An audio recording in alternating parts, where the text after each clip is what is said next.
Hello everyone, তোমরা হয়তো অনেকেই ভাবছো যে এমন অসময়ে এত সুন্দর সুন্দর লাইটিং কোত্থেকে এলো। আসলে প্রতি বছরই আমাদের বাড়ির পাশে একটা শ্মশানকালী মায়ের মন্দির আছে, সেখানে পুজো হয়। আর এখানে অনেক দূর থেকে অনেক অনেক লোক আসে এই মায়ের দর্শন করতে। আসলে এই জায়গাটা এত সুন্দর একটা জায়গা, তো কেউ না এসে না থাকতে পারে না। তো প্রচুর ভিড় ছিল, আসলে পা ফেলার মতো জায়গা ছিল না, এতটাই ভিড়। আর সাথে বাইক সাইকেল সব কিছুরই ভিড় ছিল। তো এখানে ছোটোখাটো একটা মেলাও উঠেছিল, মেলার মধ্যে প্রায় সবই আছে, বেশ ভালো লেগেছে। আর ওই যে দূরে মন্দিরটা, আমরা ওই মন্দিরেই যাব। আর কত সুন্দর সাজিয়েছিল মন্দিরটা, দেখতে এত সুন্দর লাগছিল না, বলতে পারো এই জায়গাটায় আমরা প্রায় দিনই আসতাম বলতে পারো। কারণ আগে যখন টিউশন ছুটি হতো তো ভাড়া খেতে এখানেই চলে আসতাম, এত সুন্দর একটা পছন্দের জায়গা ছিল আমার, কিন্তু এখন আর আসাই হয় না। তো এই যে বলতে বলতে চলে এসেছি মন্দিরে। মন্দিরের লাইটিংটা কিন্তু দারুণ করেছে, পুরো মন্দিরটা একদম সুন্দর করে সাজিয়েছে। ডেকোরেশনটা কার কার ভালো লেগেছে অবশ্যই কিন্তু কমেন্ট করো। আর তোমাদের বাড়ি যদি এখানে বসিরহাটে হয় তো সেটাও বলো তোমরা এখানে এসছো কিনা।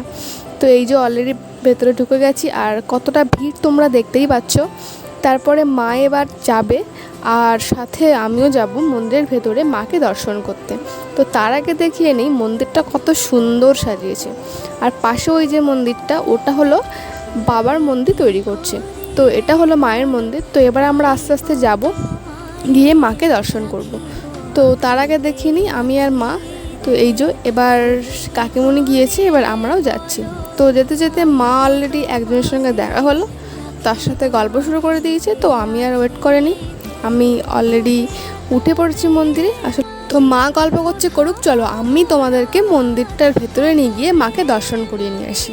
তো এই যে আমি প্রণাম করে উঠছি ভেতরে, আর এইবার তোমাদেরকে মাকে দেখাবো। তো তোমাদের কার কার ভালো লাগবে অবশ্যই বলো। মায়ের মূর্তিটা না জাস্ট অসাধারণ, মানে চোখ ফেরানো যায় না। মাকে দেখতে কত সুন্দর লাগছিল, তাই না? খুব দারুণ সাজিয়েছিল আজকে। তো এই যে মন্দিরের মধ্যে দাঁড়ানোর সত্যি জায়গা নেই, তো আমি অনেক কষ্ট করে মাকে তোমাদেরকে দেখালাম আর নিজেও সুন্দরভাবে দর্শন করলাম। তো এইবার চলে এসেছি নিচে। তো এখানে সবাই প্রদীপ ধূপ দিয়ে আরতি করে। তো এই জায়গাটাও বেশ ভালো লাগছিল, চারিদিকে একদম ধূপের গন্ধ। তারপরে চলে এসেছিলাম আমরা বাউলের এখানে। তো এখানে কিন্তু সাইডে একটা বাউলও হচ্ছিল, আর বাউল শিল্পীর গলাটা কিন্তু সত্যি দারুণ ছিল, মনেই হচ্ছিল না যে সে নিজে গান করছে। তো এবার গানও শুনলাম, শোনার পরে আমরা চলে এসেছিলাম খাওয়ার এখানে। তো দেখতেই পেলে কত লোকের ভিড়, আসলে তখন অলরেডি প্রায় কমে গেছিলো। তো এই যে প্রসাদ খেতে বসে পড়েছি, ছিল